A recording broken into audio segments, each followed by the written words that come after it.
हम तुम्हारे साथ हैं। कर्नल तुम संघर्ष करो, हम तुम्हारे साथ हैं। गुर्जर एकता जिंदाबाद। आरक्षण लेकर आएंगे। तनिष्क ज्वेलर्स अजमेर पहले से भी बेहतर सेफ्टी के गोल्ड स्टैंडर्ड्स के साथ तैयार है आपके आगमन के लिए। सुंदर आभूषण और बेहतरीन कलेक्शन के लिए आज ही अपॉइंटमेंट बुक करें। Visit Tanishq jewellers, India motor circle, Ajmer. देखिए, इस वक्त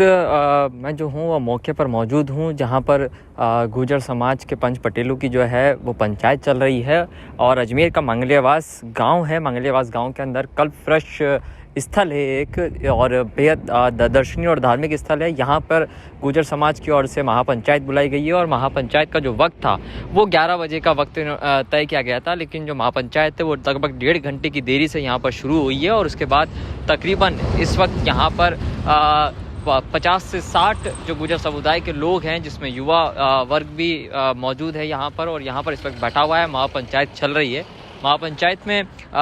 देखने में ये सामने आ रहा है कि 2 तरीके के गुट यहाँ पर हमको नज़र आ रहे हैं, जिसमें कांग्रेस और बीजेपी दोनों दलों के नेता भी यहाँ पर मौजूद हैं, जिसमें ओम प्रकाश बढ़ाना भी मौजूद हैं, नौरत गुजर भी यहाँ पर मौजूद हैं। लेकिन उसके साथ साथ नौरत गुजर की अध्यक्षता के अंदर यहाँ पर इस समय महापंचायत चल रही है और महापंचायत के अंदर जो युवा वर्ग है और यहाँ पर तमाम जो गुर्जर समाज के लोग आए हुए हैं वो अपनी वार्ता को यहाँ पर कर रहे हैं, चर्चा कर रहे हैं कि जो कर्नल किरोड़ी सिंह बैसला और विजय बैसला ने जो ऐलान बयाना से किया है, बयाना में जिस तरीके से ट्रैक के ऊपर कब्जा किया है, उसी के ऐलान के बाद में अब यहाँ पर महापंचायत में ये फैसला किया जा रहा है कि आखिरकार अजमेर के आसपास और अजमेर के अंदर किस तरीके से, किस रणनीति के तहत आंदोलन को खड़ा किया जाए, मूवमेंट को खड़ा किया जाए और क्या किसी प्रकार से जिस तरीके से ट्रैक को वहाँ पर जाम किया गया है, क्या उस तरीके की रणनीति के ऊपर यहाँ पर अजमेर के आसपास इलाकों में जाना है या नहीं जाना है, इसी विषय के ऊपर महापंचायत में इस वक्त चर्चा चल रही है। और यहाँ पर 2 तरीके के बातें हमको महापंचायत में देखने को मिल रही है, जिसमें से एक जो धड़ा है वो बिल्कुल स्पष्ट शब्दों के अंदर ये कह रहा है कि आंदोलन जारी रहना चाहिए, लेकिन किसी भी प्रकार की राष्ट्रीय संपत्ति को नुकसान और जो सार्वजनिक संपत्ति है उसको किसी प्रकार की नुकसान नहीं होनी चाहिए, आम आदमी जो है उसको किसी प्रकार की दिक्कत नहीं होना चाहिए और महापड़ाव डालने के फेवर में ये गुट नजर आता है। और वहीं जब दूसरा एक गुट महापंचायत में नजर आता है, बिल्कुल स्पष्ट शब्दों में कहना है कि जिस तरीके से विजय बैसला, कर्नल किरोड़ी सिंह बैसला ने बयाना के अंदर ट्रैक के ऊपर कब्जा किया है, ठीक उसी तरीके से उन्हीं के दिशा निर्देशों के आधार पर अजमेर के अंदर भी, अजमेर के आसपास के इलाकों के अंदर भी ट्रैक और हाईवे के ऊपर कब्जा किया जाए। तो इन दोनों ही गुटों के सामने, इस दोनों गुट आमने सामने हैं और चर्चा इस वक्त महापंचायत में चल रही है। महापंचायत से ही ये फैसला होगा कि आखिरकार अजमेर में और अजमेर के आसपास के इलाकों के अंदर किस तरीके से ये पूरा जो गुर्जर आंदोलन है वो आगे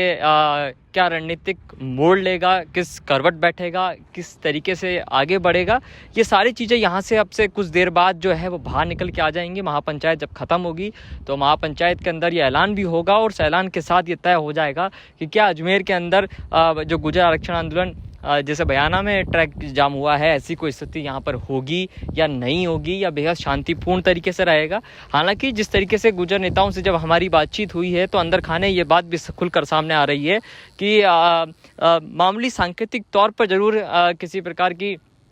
सांकेतिक धरना या फिर सांकेतिक तौर पर राष्ट्रीय राजमार्ग को रोका जा सकता है, लेकिन एक लंबे समय के लिए किसी प्रकार से राजमार्ग को जाम करने की स्थिति यहाँ पर दिखाई भी नहीं दे रही है। साथ में जानकारी ये भी मिल रही है कि नसीराबाद का जो इलाका है और उसके साथ साथ विजयनगर का जो इलाका है, इन इलाकों के अंदर एक बड़ा महापड़ाव डालने की संभावना की बात भी निकल के आ रही है, जो गुर्जर नेता इस वक्त जानकारी हमको दे रहे हैं। लेकिन जो भी फैसला होगा वो अब से कुछ देर बाद महापंचायत जब ख़त्म होगी तब सामने आएगा कि आखिरकार आखिरी फैसला क्या होगा और उसके आधार पर जो तमाम बाकी के आसपास के इलाके हैं, गुर्जर बाहुल्य इलाके हैं, वहाँ पर वहाँ के जो लोग हैं वो एकजुट होंगे उस जगह के ऊपर या नहीं होंगे। तो ये सारी चीज़ें अभी अब से कुछ देर बाद में स्पष्ट हो जाएंगी। लेकिन इतना तय है कि महापंचायत में 2 गुट हो चुके हैं, 2 गुट आमने सामने हैं और आपस में इस वक्त चर्चा जरूर यहाँ पर चल रही है। पूरी जो महापंचायत है वो नौरत गुजर अजमेर के युवा नेता हैं, कांग्रेस से अशोक गहलोत के बेहद करीबी माने जाते हैं और अब उन्हीं के नेतृत्व के अंदर ये पूरी महापंचायत जो है वो यहाँ पर चल रही है और इंतज़ार केवल इस बात का हो रहा है कि यहाँ से ऐलान कब होता है, क्या ऐलान होता है कि किसी प्रकार का कोई रणनीति या किसी प्रकार से कोई सांकेतिक जाम की स्थिति या फिर सांकेतिक तौर पर धरना दिया जाएगा या फिर कोई महापड़ाव डाला जाएगा। इसी बात का इंतज़ार यहाँ पर हो रहा है।